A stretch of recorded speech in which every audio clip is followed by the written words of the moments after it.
Hey, this is Handy. I'm a Chrono speedrunner who's been doing runs of the game for some time now, and over that time I've picked up some tips and tricks that I feel are very apparent to see now as a runner with a little bit of experience under my belt, but not something that I would have seen or think that other people will see as new beginner runners because they're too busy worried about learning, basically the strats themselves and things of that nature. So I've decided to try to put together a list in video format of the tips and tricks that I wish I kind of saw when I was initially learning. The first section of these tips and tricks is actually already in a written form constructed by the previous world record holder, Evil Ash. These are very well explained, so I would like to give him credit for that. I feel that some might like a video representation of these and my additional input, so that's why I'm doing this video.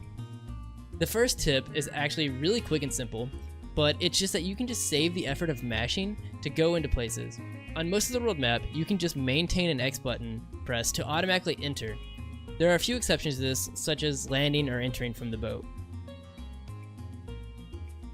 The second one, and something I think can actually be really beneficial to dealing with the struggle of doors, is a different method for doing so. As a new runner, you might not see much use in this, but in several places, Chrono doors can be really difficult to get open.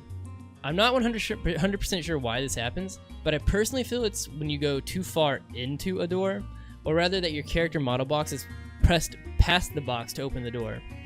Regardless, a method for mitigating this issue is to walk up to the door and press confirm instead of running up to the door.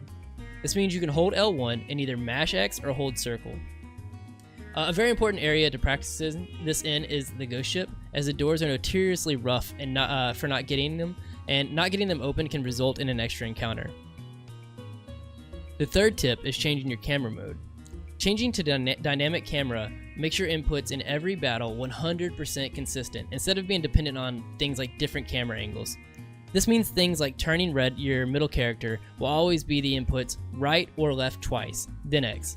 In Evil Ash's notes, he mentions changing it on the first battle you get into. This is very solid advice. I would just like to add the extra tip that in places you need to check for certain battle formations, such as on the Isle of the Dam or Gaia's Naval, where you need to run if there are certain formations, I find it very useful to switch back to the original camera angle with triangle so you can see the full battlefield. There are definitely other places, so keep this in mind. For the fourth tip, it is as simple as holding circle. What do I mean by that?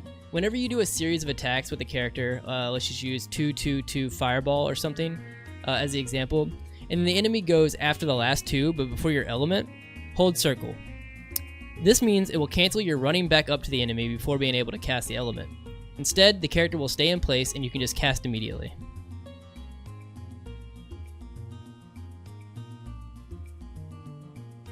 The fifth tip is ironically also one that is just as simple as holding circle.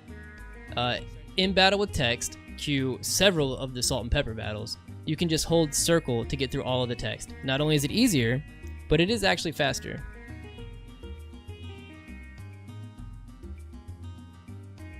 Tip number 6 is a quick one that deals with targeting. No matter what one it is, any buff element towards a character, think Eagle Eye, Strengthen, Genius, etc., will always target your middle character. I'll add to this tip with another tip of my own momentarily.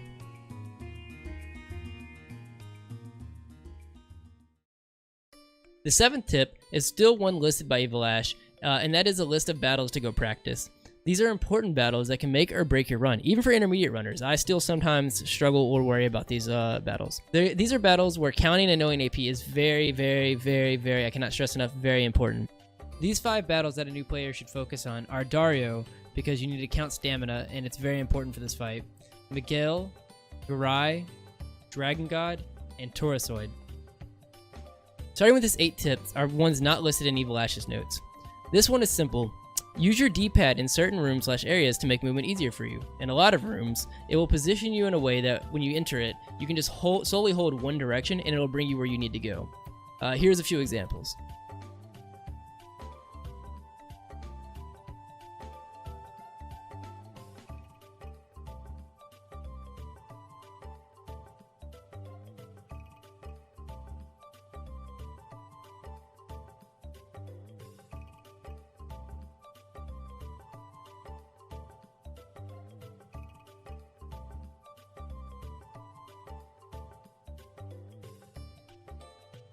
Tip number 9. I mentioned prior that I would add an additional tip to the targeting one. This is one that I feel can be used in a lot of ways. That is, understanding how your party order affects various things. When you open up your menu, your characters are displayed in 3 slots left to right. That order is directly determined with how you have your party. The character you're running around with is the one that's going to be to the far left.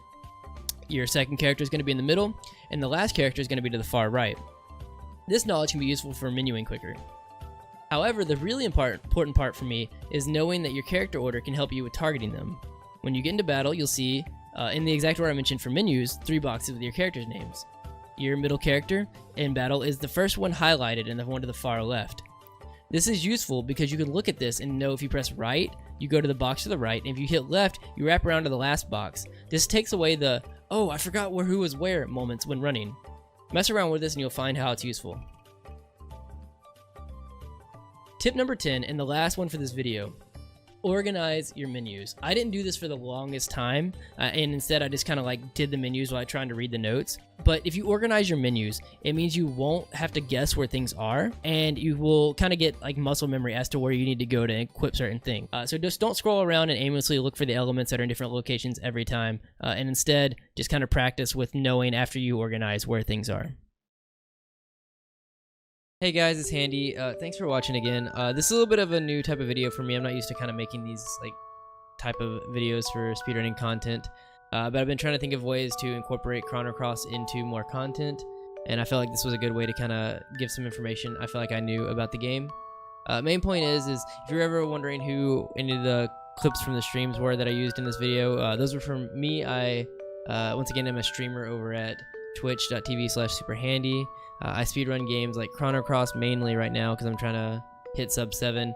I am getting ready to learn Final Fantasy 9. I've done runs of Final Fantasy 1. We also do blind playthroughs of games, like recently I did FF10 for the first time. I want to do FF8.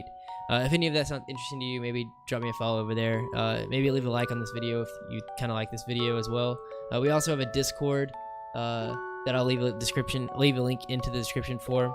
But that's all the shit I'm going to do, guys. Thanks for watching the video.